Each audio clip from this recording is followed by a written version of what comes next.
Saudara Ketua DPP PD Perjuangan Said Abdullah mengungkap keinginannya menduetkan Ganjar Pranowo dan Anies Baswedan pada Pilpres mendatang. Said bilang Anies memiliki sejumlah faktor yang membuatnya layak untuk dipasangkan dengan Ganjar Pranowo. Meskipun demikian, putusan akhir ada di tangan Ketua Umum PDI Perjuangan Megawati Soekarno Putri. Saja mimpi itu dalam kondisi apa? Dalam kondisi supaya kita ini tidak perlu lagi lah ada istilah kampret cebong, tidak perlu lagi lah ada istilah oh Anies di bawah, tidak perlu dihitung.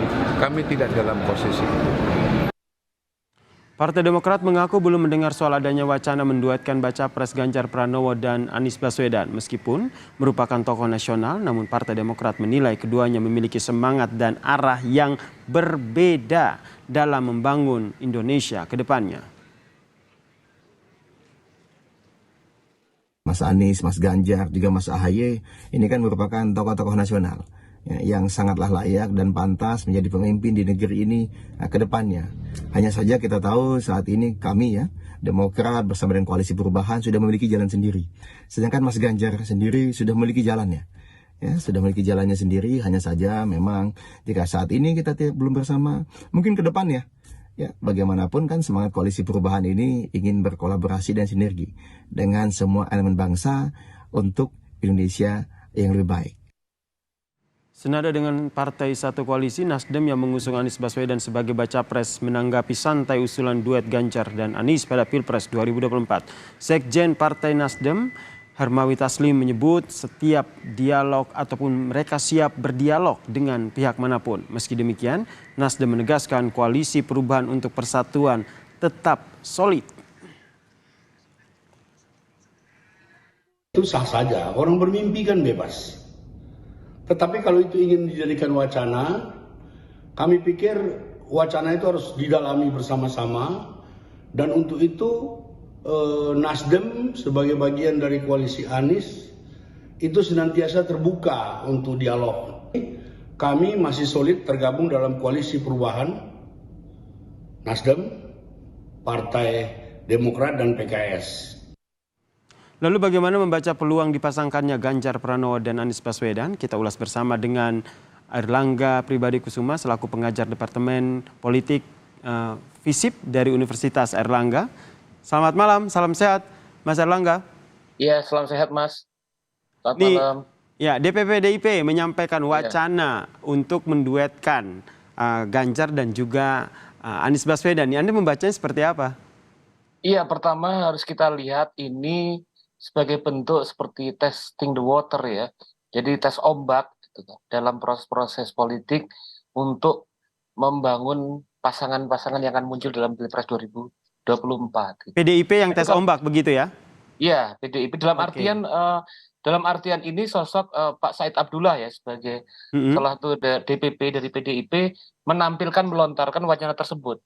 Nah, tapi yang sebetulnya menarik kalau kita lihat adalah dari statementnya itu sepertinya bisa kita melihat bahwa ini merupakan terobosan politik, gitu kan? Terobosan politik dari salah seorang figur dari DPP PDIP, karena kalau kita melihat dukungan terhadap Pak Ganjar dengan dukungan terhadap Pak Anies ini kan dua hal yang berbeda. Apabila kemudian berhasil disatukan, maka itu akan menjadi kekuatan yang signifikan. Tapi hal itu kemudian memunculkan juga persoalan dalam prosesnya, gitu. Justru karena kemudian kita melihat bahwa kedua pendukung tersebut itu bukan saja berbeda, tapi seringkali kita melihat militansinya saling berkontradiksi satu sama lain. Sehingga mencoba untuk menghubungkan dan mensinergikan pemilih-pemilih dan pendukung-pendukung dari Pak Ganjar dan Pak Anies itu bukan suatu hal yang mudah. Gitu. Artinya bahwa proses yang untuk mencoba untuk menyinergiskan dua hal tersebut bisa jadi memakan jangka waktu yang cukup lama.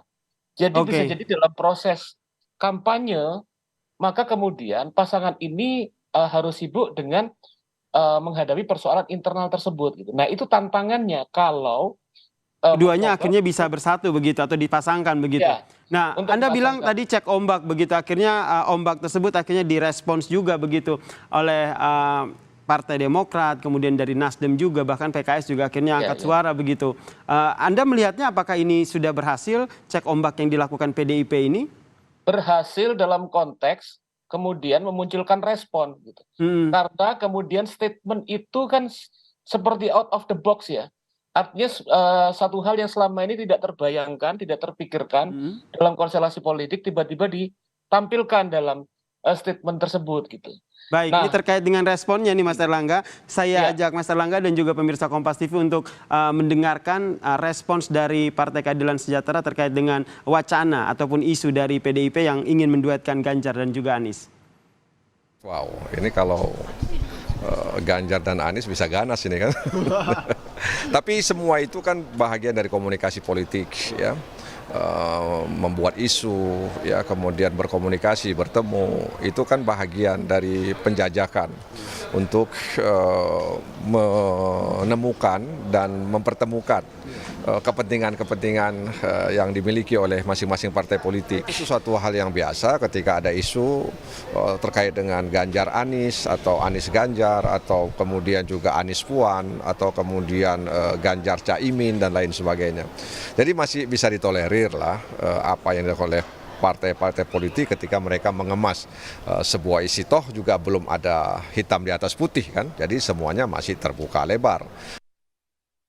Ini kalau dari PKS sendiri bilang bisa jadi duet ganas begitu, Ganjar Anies, ganas dalam tanda kutip. Anda melihatnya dari PDIP sendiri ini tendensinya itu lebih kepada untuk cek ombak atau ingin menggoyang koalisi perubahan?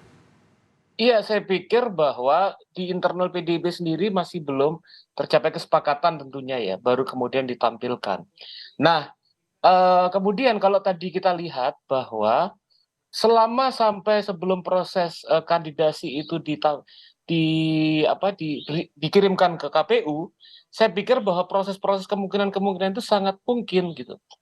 Dan juga kalau kita lihat bahwa apabila kemudian muncul pasangan ini, maka kemudian dalam konteks politik nasional, kita juga bisa meredam terjadinya polarisasi politik yang selama ini kemudian menjadi bagian dari problem politik keindonesiaan kita. Gitu.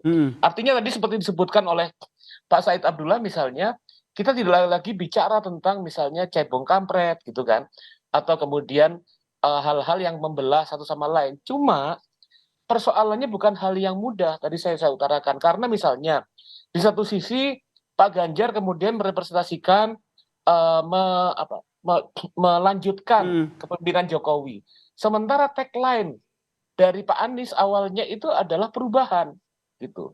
Itu kemudian dilihat dari sisi situ kita bisa melihat perbedaan kontras di antara keduanya. Oke, ini ada perbedaan visi begitu ya, perubahan dan juga melanjutkan begitu. Jadi sesuai dengan topik dialog kita, isu duet Ganjar dan Anies ini menurut Anda mungkin akan terjadi? Kalau bicara tentang kemungkinan, bisa jadi, bisa terjadi gitu. Tapi ada selalu kemungkinan gitu. Tapi bukan hal yang mudah. Artinya, misalnya kalau kita ngelihat respon-respon yang kemudian dari partai-partai yang hendak mengusung Mas Anies itu kan beragam dan kemudian ada kecenderungan resistance. Nah, hal itu kan kemudian menunjukkan terjadinya gesekan di dalam.